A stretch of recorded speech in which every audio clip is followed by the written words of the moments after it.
kumusta? Ayan, magkwentuhan tayo habang inaayos ko itong mga, hindi ko pa pala siya natatanggal dito sa plastic. Itong last ni parcel ko galing Temu. Hindi pa sila nakakarating sa my laundry, kailan labhan. So, ayan, ano pa itong mga pinagbibili ko yan? Dress for Sophia, summer dress, long dress siya. Tapos mga baby bras for her.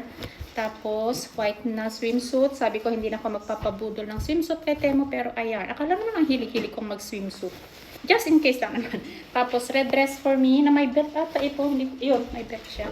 Ayan. Tapos, isang jump short na masikip sa ating yan. Kasya naman siya, pero talagang masikip talaga kapag nabubusog tayo.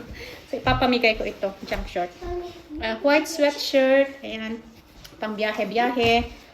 Blouse. Pero hindi sa akin to, may pagbibigyan ako nito.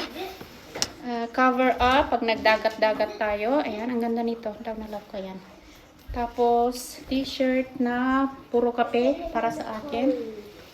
Tapos, summer outfit for Sophia. Ayan, skirt at saka blouse.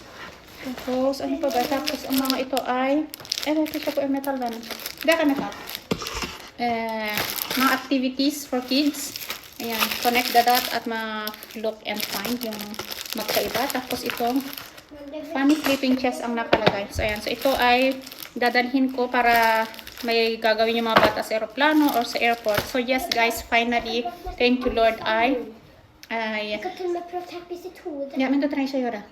May nilalaro siyang magnet.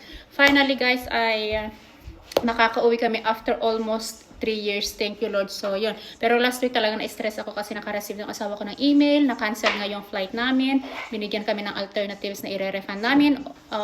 Ibang ticket. So, syempre yung ticket ang kinuha namin, yung binigay sa amin yung sa, hindi na siya Oslo, Stavanger Oslo, yung binigay sa amin is yung Stavanger Copenhagen. So yun, kinuha namin yun. Pero ilang days na hindi pa rin sila nag-send ng ticket.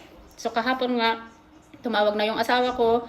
Ay hindi, nag-chat pa pala siya pero hindi kami na-satisfied. Tumawag na yung asawa ko. So yes, thank you Lord at naayos naman. So pinadala yung ticket sa email na yung asawa ko. Same lang naman, Oslo, Stavanger to Oslo. Magkaiba nga lang yung oras. Medyo may pagka-waiting time. Pero okay lang, at least makaka-uwi kami. So, thank you Lord, and salamat talat makaka-uwi na naman kahit makikita na ko naman ang aking pamilya. So, yan, ang sarap lang sa pakiramdam. So, yes. So, abangan nyo ang aming journey going home to Philippines.